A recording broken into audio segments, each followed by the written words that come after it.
Bonjour les amis, j'espère que vous allez bien.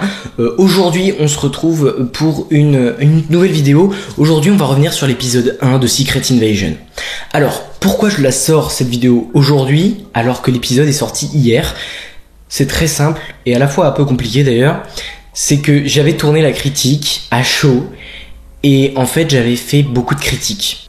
Parce que j'étais parti d'un angle de vision qui était pas le bon en fait. Je voyais pas ça comme un premier épisode, je voyais ça comme Secret Invasion.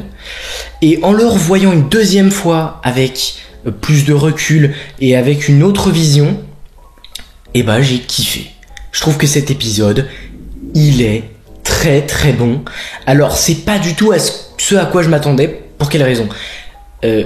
L'introduction avec Martin Freeman et l'autre acteur, Martin Freeman qui joue donc Everett Ross, qui est un faux Everett Ross, eh bien il est avec l'agent Prescott, dont l'acteur m'échappe, mais en gros le début de la série c'est exactement ce à quoi je m'attendais, avec une confusion, parce que la scène elle est géniale. Je trouve que l'introduction avant le générique elle est masterclass pépite, elle est incroyable. Parce que on a cette tension là, on sait pas qui croire. Est-ce que c'est Prescott qui est Skrull? Est-ce que c'est les Everett Ross? Est-ce que c'est celui qui le poursuit? En fait on est dans l'incompréhension, on se demande ce qu'il est, même si je pensais au début qu'il était Skrull, puis quand il s'est fait courser je me dis bah il est pas Skrull, et puis après je me suis redit que c'était un Skrull, et puis il est mort et donc on a découvert que c'était un Skrull.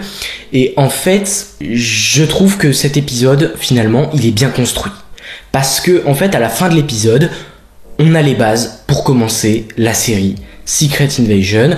On a tous les personnages introduits, on a toutes les relations, on a un méchant assez énigmatique dont on ne sait pas encore beaucoup de choses, mais en vrai c'est plutôt pas mal. Et j'ai hâte de voir l'épisode 2.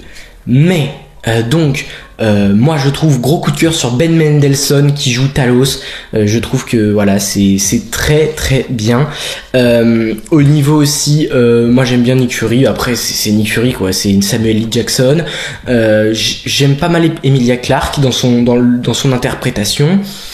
Mais il y a des points négatifs. Alors je vais d'abord lister tous les points positifs. Le générique de début, j'ai appris qu'il avait été entièrement fait par une IA. Et bah bravo franchement, parce que ça rend quelque chose de nouveau, c'est un petit coup de frais, ça fait du bien, c'est vraiment bien. Le générique d'intro, la musique elle est masterclass, c'est un chef-d'œuvre cette musique, c'est une dinguerie totale.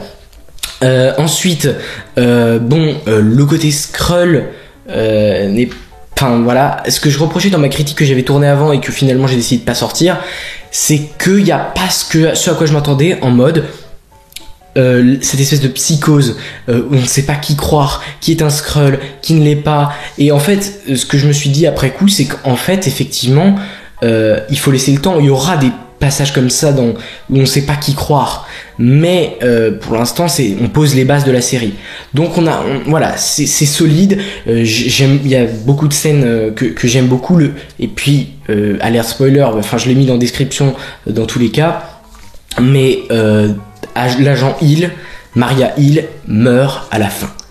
Et en fait à mon premier visionnage déjà je me disais que c'était pas assez impactant, pas assez dramatique, pas assez en fait c'est un personnage quand même assez important dans l'univers, et le fait de la faire mourir comme ça d'un claquement de doigts, et que au final un personnage important qui meurt en 2 secondes, et si on n'y revient pas dans l'épisode d'après c'est un peu dommage effectivement, mais ça rajoute de la tension pour essayer ça nous intrigue clairement, et on va attendre le prochain épisode, sachant que il y a marqué à la fin spécial guest star Cobie Smulders, l'actrice. Donc ça sent pas très bon. À mon avis, elle est vraiment morte. C'est quand même assez surprenant qu'elle soit restée qu'un seul épisode. Et puis il y a également le fait que sur IMDb, il disait qu'elle avait fait 6 épisodes. Donc on ne sait pas. Est-ce qu'elle va revenir sous forme Skrull? Est-ce qu'on apprendra que c'était en fait un Skrull, etc. Je pense qu'ils vont essayer de nous amener dans quelque chose d'absolument incompréhensible qui nous retourne le cerveau, enfin j'espère. Mais globalement, j'ai trouvé ça pas mal. En fait, la relation fille à père, donc Talos et sa fille Gaïa, j'ai trouvé ça vraiment pas mal. Et il y a aussi ce truc de les Skrulls, disons que ils ne prennent pas ils ne peuvent en tout cas, ils sont pas obligés de prendre que le corps, ils peuvent aussi prendre l'esprit d'une personne. Ça c'est génial. Et d'ailleurs, comme le disait Grace Randolph, il y a aussi un petit problème, c'est que c'est vrai que dans le comic Secret Invasion, on te fait croire que ceux dont les Skrulls prennent l'apparence, ils sont tués. Et on voit à la fin, on découvre à la fin qu'en fait non, ils sont sauvegardés. Et c'est vrai que ça aurait été peut-être plus intelligent de faire ça pour maintenir plus de tension dans la série. Je n'en sais rien. En tout cas, ça a l'air d'être une série finie, en tout cas au niveau des effets spéciaux. Et ça fait du bien. Ils l'ont décalé, on a pris notre temps, ça fait presque 8 ou 9 mois qu'on n'a pas eu de série Marvel. C'est pas grave. Là, bon, il n'y a pas autant besoin d'effets spéciaux que dans She-Hulk, mais au moins, c'est beau. Il y a des beaux décors, il y a des belles idées, il y a belle mise en scène. Ça fait vachement plaisir quand même. Et la partie aussi intéressante, c'est que on sait que par exemple quand Talos il voit Nick Fury tuer l'un des siens, il est triste quoi. Il dit je voulais gérer moi-même, et ça c'est un peu déchirant, comme le disait Grace Randolph dans sa vidéo. Ça on le comprend, ce gars. Moi après je trouve que il y a quand même quelques petites facilités scénaristiques. Par exemple Nick Fury qui est capturé juste pour aller voir l'ambassadrice du Royaume-Uni. Je sais pas exactement qui c'est. Ah, c'est la MI6, pardon, oui. Et en gros juste pour lui dire qu'il a pas à se mêler de ça. Enfin voilà, c'est juste pour introduire ce personnage-là et tout. Mais est-ce qu'elle est méchante ou pas, Sonya Falsworth, sur la suite de la série? Peut-être pour moi c'est une gentille, mais on va nous faire croire que c'est une méchante. On verra. A priori c'est une méchante parce qu'elle déteste les Skrulls, parce qu'elle a envie de tous les tuer. J'en sais rien du tout. Il y a quelques petits soucis dans cet épisode. Parce que l'action est vraiment bien, il y a des nouveaux trucs qu'on n'avait pas vus, c'est vraiment pas mal.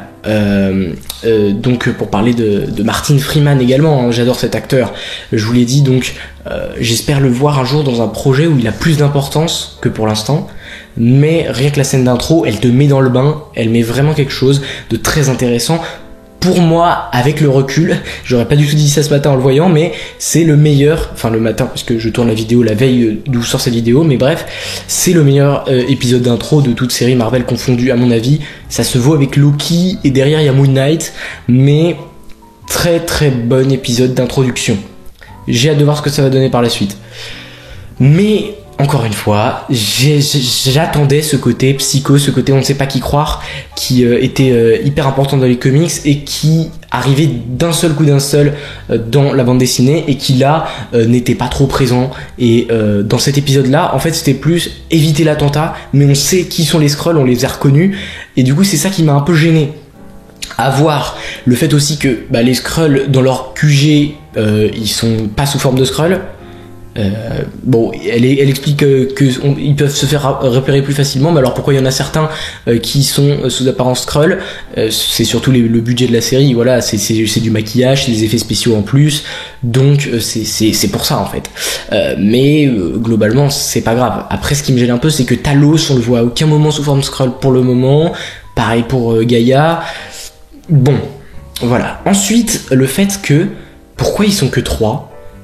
Donc Ben Mendelsohn qui joue Talos, Samuel L. Jackson qui joue donc Nick Fury et Cobie Smulders qui joue Maria Hill. Pourquoi ils sont que 3 s'ils savent qu'il y a une invasion pour le faire, sachant que on le voit dans la scène post-crédit de Spider-Man Far From Home, eh bien on voit très clairement que sur la base Cyber, dont on parle dans l'épisode, il y a des Skrulls. Il y en a, et ils ne sont pas méchants, parce qu'il y a un groupe extrémiste Skrull qui veut envahir la Terre, mais ça ne représente pas tous les Skrulls. Je me dis pourquoi, alors que Talos est apprécié chez les Skrulls, enfin dans Captain Marvel, il était présenté comme leur chef. Je me dis pourquoi ils ne vont pas essayer d'aller chercher de l'aide là-bas.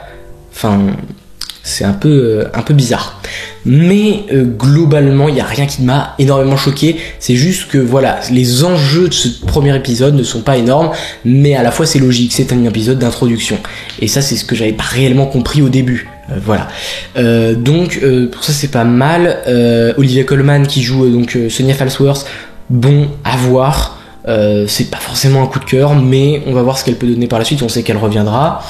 Au niveau aussi de Spider-Man Homecoming, ce qui est dommage, c'est qu'ils nous expliquent pas pourquoi Talos et sa femme, donc Soren, étaient dans le corps, enfin avait pris l'apparence de Nick Fury et Maria Hill, sachant que pour quelle raison, sachant qu'il a un corps qui lui est propre, et pourquoi sa femme avait pris l'apparence de Maria Hill, sachant que Maria Hill était quand même sur Terre, donc il y a deux Maria Hill, ça choque personne. C'est des questions qu'on peut se poser. Sinon, j'ai une petite news pour vous. À mon avis, donc on avait des théories comme quoi, des rumeurs aussi, comme quoi Quake, Daisy Johnson serait dans la série Secret Invasion, celle qui joue dans Agent of Shield, personnage que j'apprécie beaucoup. Il y avait des rumeurs qu'elle reviendrait. Pour moi, j'ai un indice qui peut vous prouver qu'elle ne reviendra pas. V'là-t-il pas que j'ai remarqué que dans la VF de Secret Invasion, celle qui fait la voix, l'interprète de voix de Emilia Clarke, c'est Victoria Grosbois. Victoria Grosbois, donc une actrice de doublage, mais c'est pas ça qui nous intéresse. Victoria Grosbois, c'est celle qui également fait la voix de Quake dans la série Agent of Shield. Voilà, c'est une info que je vous pose maintenant, et je sais que dans le milieu du doublage, ils aiment pas trop prendre une même personne pour faire deux voix dans une série, surtout deux voix importantes. Donc, à mon avis, c'est chaud pour qu'on voit Daisy Johnson. Sachant que si on la voit, elle aura une autre voix forcément. Mais ce qui est bizarre, c'est qu'ils ont mis cette voix à Gaïa, à Emilia Clarke, parce que si j'ai regardé, Victoria Grosbois n'a fait la voix de Emilia Clarke que sur un film, c'était Star Wars Solo Story, et c'est vraiment la seule fois. Donc elle a une voix titrée, et du coup je me dis que s'ils savaient que dans la série il y avait Daisy Johnson, ils auraient jamais mis cette actrice de doublage là sur Gaïa. Voilà, donc c'est la petite info qui me fait penser qu'elle ne sera pas dans la série, malheureusement. Bon, je crois qu'on a fait le tour. Voilà, je pense qu'il faut, voilà, que sur la suite de la série, il y ait réellement cette chose. Et s'il n'y a pas, il y a un petit problème pour moi. Cette chose de, est-ce que, est-ce que je peux croire celui-là? Est-ce que, voilà, cette panique, entre guillemets, de savoir à qui se fier. Et en vrai, là, dans cet épisode-là, ça m'a pas bluffé. Il y a pas un gars qui était un Skrull, je me suis dit, waouh, c'est dingue, pourquoi Non, c'est ce que j'aimerais voir. C'est juste la fin, où effectivement c'est Nick Fury, enfin c'est donc Gravik sous la forme de Nick Fury, qui tue Maria Hill, c'était hyper surprenant. Et en prenant du recul, c'est vrai que c'est un cliffhanger assez monumental. Enfin, pas tant que ça, mais ça donne bien envie de voir le second épisode. Donc n'hésitez pas à liker, à vous abonner si la vidéo vous a plu, et n'oubliez jamais, subscribers, rassemblement.